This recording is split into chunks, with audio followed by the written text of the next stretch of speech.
Welcome to Amara's Good Stuff, where curiosity leads the way and wonder never gets old. Today, we're heading into the sky not to chase clouds, but to study them.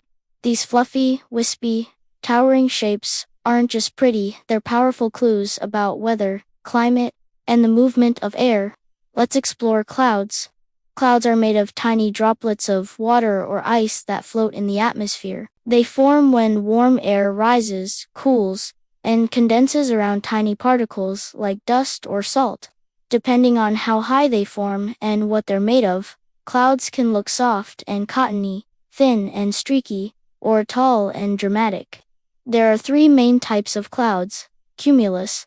These are the puffy white clouds that look like floating cotton balls. They often appear on sunny days and can grow into towering thunderclouds. Stratus. These are flat, gray clouds that blanket the sky like a sheet. They can bring drizzle, or just make the day feel gloomy. Cirrus. These are high, wispy clouds made of ice crystals. They often signal that a change in weather is coming. When clouds grow tall and dark, they can turn into cumulonimbus clouds giants that bring thunderstorms, lightning, hail, and even tornadoes. These clouds can stretch from low altitudes all the way to the stratosphere, towering over 10 miles high. Clouds don't just shape weather, they help regulate Earth's temperature. They reflect sunlight during the day, keeping things cooler, and trap heat at night, keeping things warmer. Scientists study clouds to understand climate change, rainfall patterns, and how energy moves through the atmosphere. Some clouds form in unusual ways.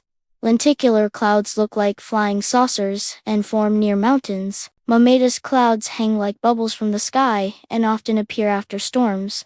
Fog is a cloud that touches the ground, and contrails those streaks behind airplanes are. Man-made clouds formed by jet exhaust. Clouds are also part of the water cycle.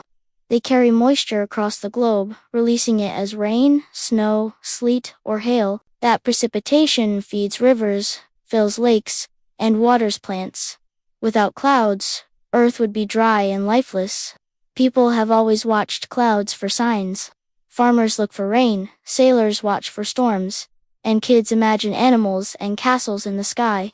Cloud watching is both science and art, a way to connect with nature and notice the world above. Clouds remind us that change is constant. They drift, grow, vanish, and return.